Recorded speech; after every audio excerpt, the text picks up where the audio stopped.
Hello students, I feel happy to meet you through this digital platform.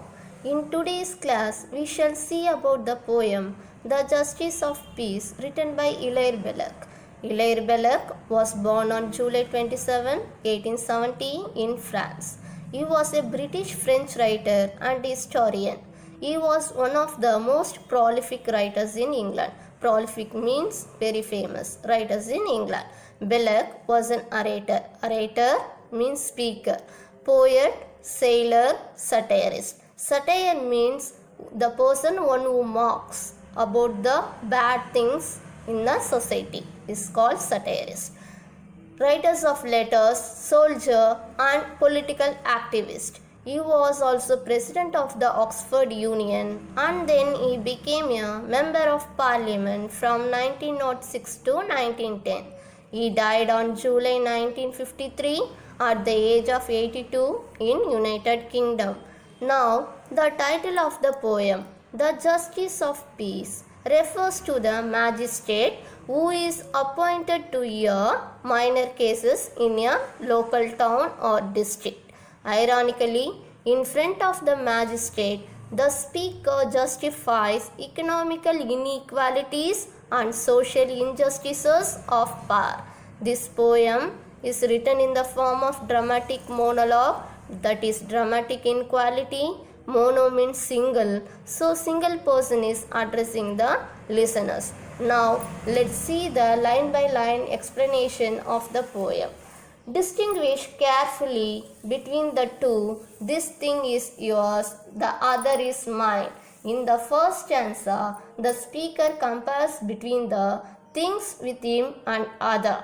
You have a shirt, brimless hat, a shoe and off a coat.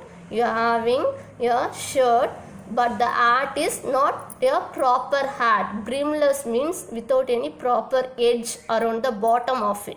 So brimless hat, a shoe and off a coat. The coat is also not full. You are having only a half of it.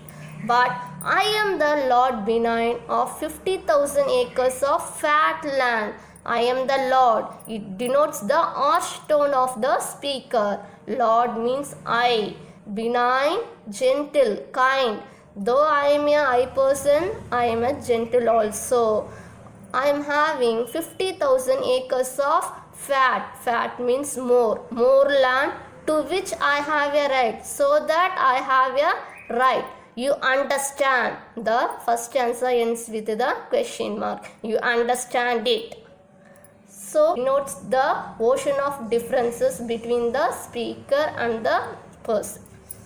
I have a right because I have, because I have a right. These two lines suggest the right which the person of a rich one is having.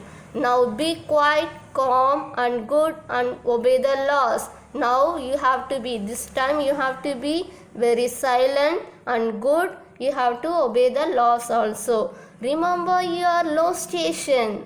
Now you have to remember your low status. Station means status. Do not fight. So you are not supposed to fight with the rich person like me. Against the goad. Goad is a stick to drive a cattle so that the cattle will move fast, because you know it pricks. Whenever the uncleanly demos kicks, demos means common people, whenever the common people kicks the rich person, at that time they will have a stick and they have the duty of making them to apart. Third stanza, I do not envy your hat or shoe. Why should you envy me my small estate? Here he says, envy means jealous. I am not having any jealous of your hat, whatever possession, belongings you are having, shoe, shirt like that. Then why are you having a jealous of me? I am having a small estate. Small estate refers to the property. After the death, the property and all the things will go to the proper heir. That is called the small estate. Here we are not supposed to go by the word small and estate. It's fearfully illogical in you. There is no logic in your attitude to fight with the economic force and fate. You are not supposed to have a fight with the fate also. This is your fate. You have to be like this. Moreover, I have got the upper hand. I have the superior thing. I have the supremacy also. I mean to keep it. So I will always have it. Do you understand? Again with this note the poem ends. In the third stanza, the speaker sounds rough and superior about his supremacy. So overall the poem denotes the thing full of hope, we cannot say it, though only the title refers and gives the hope, but the overall poem are not showing any hope for justice.